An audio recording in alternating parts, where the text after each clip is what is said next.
going to be based around my own kind of thought process when I'm trying to determine like an exercise selection according to like a needs analysis.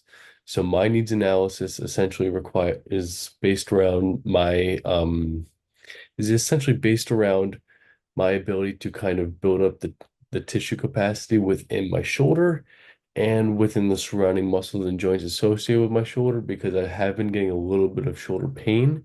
Now, this could be from a wide range of factors, but if I'm looking more so biomechanically, these are some of the exercises that I'm going to pick in the gym that are going to try and help to, essentially, like I said, build up the capacity and help this issue out that I've been having. Now, I want to point out, like I mentioned before, that these aren't going to be end all be all exercises. I won't just follow these same exercises, and this isn't going to solve the pain for everybody. But these are just some general cues and exercises that I've been personally thinking about that might be helpful. So let's get straight into it. So let's see. So the first exercise I have here is the overhead press. Now the overhead press is a great movement for the shoulders, the triceps, another basic vertical pushing motion. What am I trying to work on here? So I'm trying to load the shoulder. Now you can do a dumbbell overhead press. That's a great exercise if we're working on more stabilization. I mean, you can work on machines to help load up the shoulder, but in this case, what I'm doing is I'm using a barbell, right? I like the barbell.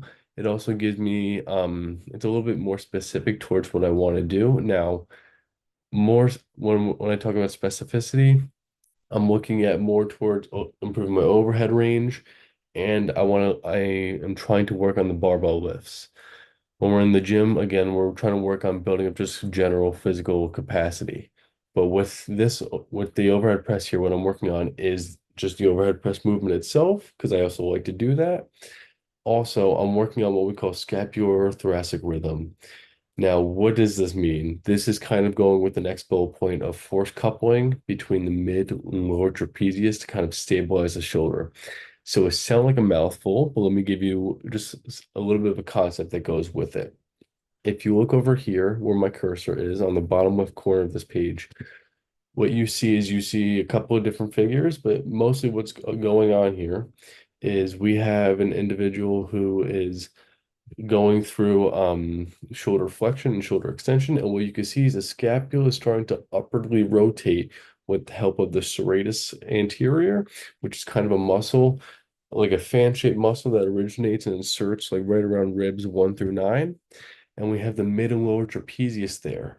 Now, these muscles are key with scapular stabilization because what they do is when they couple with the upper part of the trapezius, they kind of help with the upward rotation of the scapula. So what that does is it kind of helps us get into this arc of abduction with our glenohumeral joint as well. So for this exercise, I did about 2 sets of 10 to kind of like a tolerable threshold of the symptoms I've been having. And symptoms are going to differ from day to day, but that's just something I keep note of. So next exercise that we have, let me pause this, are pull-ups. Now for the pull-ups, you can use a wide range of grips. I did a kind of a neutral grip, so I could be emphasizing more brachialis here.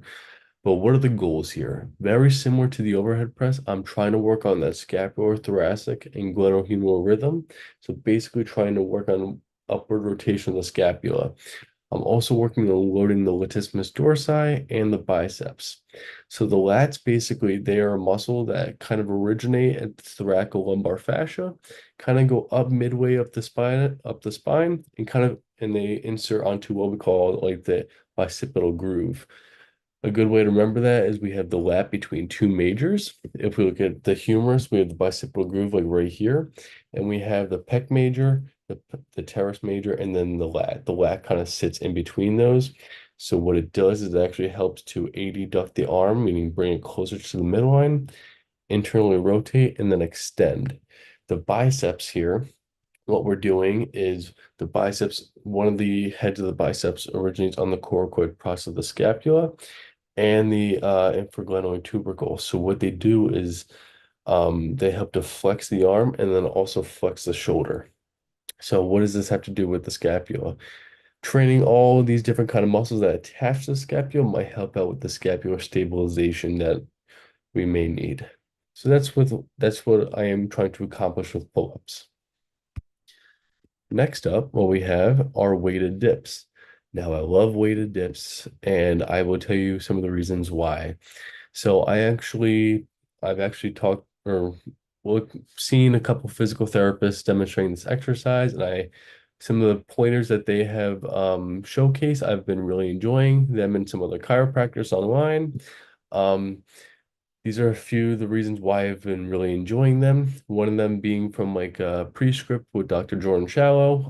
I've been really liking these ideas that he's been giving.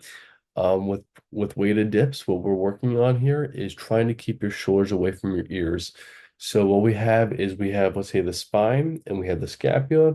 We have the mid and lower trapezius helping to when those muscles get shortened, they help to kind of glide the scapula more inferiorly. So what that does is when you get up to the top of the dip, when they say to keep the shoulders away from our ears, we're working on contracting the lower trapezius and the mid and lower trapezius to kind of, you know, allow the scapula to stay away from our ears. So then we get down to the bottom of the movement, we have more range of motion out of the scapula. So we're working on incorporating the strengthening of the scapula and strengthening those muscles to help with the to help with the rhythm of our shoulder. Now, the next point I want to go over is rib cage to the sky. So when I get to the top of this movement, I'm kind of pushing my upper back towards the sky. So what I'm trying to work on there is trying to train the serratus anterior. That's kind of the muscle I'm trying to, more so cue myself to train a little bit. So again, like I mentioned before, the serratus anterior is another great muscle that helps with that upward rotation.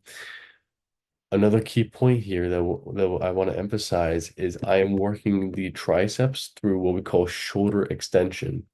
A lot of the time when we're training our biceps and our triceps, or even just our pecs in general, what happens is we are often training them in front of our body. So we're usually going here, pushing down and pressing out this way. We don't get a lot in shoulder extension. So this is a great exercise for that. I'm trying to train the pec, trying to train the triceps, and some of the shoulder in this more shoulder extended position, which is going to help me adapt to load in that position so I'm become a little bit more resilient with the different tissues in my body in that kind of positioning. Next up, what we have, let's see. Now, I didn't tape these, but these are important to mention. So what I worked on here for my arm training is the overhead tricep cable extension. So what I did was I took a cable system and I went right here. I just did this overhead extension, very similar to if you were to take a dumbbell and do like a seated overhead dumbbell extension this way. So kind of going over these points, what I'm trying to work on is strengthening the stability of the scapula and the tricep in different shoulder angles. So what I did was I upwardly rotated my scapula and I am working the triceps with the scapula in the upwardly rotated position so that my body adapts. And so I'm able to strengthen the scapula and the tricep in those different ranges. When I'm doing the single arm cable curl and shoulder extension, it's very similar to the kind of movement pattern that I was describing with the dips. So what we're doing here is if we look sagittally, my arm is in shoulder extension, right? And I'm training the biceps this way. So very similar to, like I said, with the dips, I am training the biceps with the shoulder and the humerus and extension, something I feel, in my opinion, we don't get a lot of, and something that we need to be able to train more. So a lot of this is just learning how to adapt tissues in different kind of angles so that when we put ourselves, or not even put ourselves, when we are put into those kind of positions, our bodies have already adapted to those kind of positions and we're more resilient and we have a higher tolerance to stressors when we're placed in those positions. And then for the last exercise that I've taped here are low to high cable trunk twists. So one of the reasons why I like this exercise is because we are incorporating some transverse plane motion into the exercises. This is loaded transverse planes. We're getting some degree of axial rotation, right? And like I was mentioning before, we are incorporating loaded transverse planes so that next time you go to twist, your tissues and your body have already developed some adaptations to moving in these different planes of motion, so you're more resilient and you reduce your risk of injury. So a lot of these exercises I've been working on, okay, like how is the scapula moving alongside the rib cage? Because when we look at any kind of movements, we have to look at the rib cage. The rib cage is pretty much the foundation for our upper extremity, right?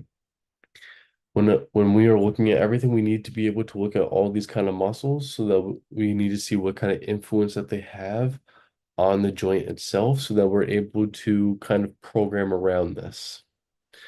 And then to kind of finish this up, this is my closing message to pretty much this whole entire scenario.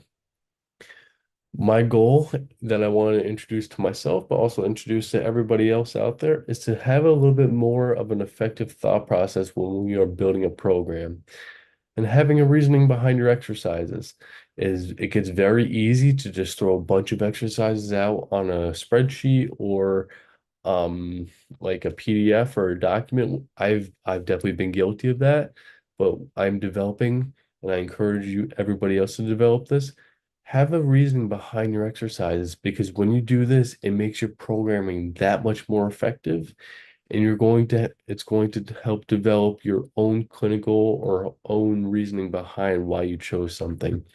So I hope you guys enjoyed this video as much as I did making it. If you guys have a question, leave it down in the comment section below, and I will respond. If you guys leave something, I'll respond as soon as I can. But yeah, hope you guys enjoyed watching, and here's King Strong. Thanks for watching.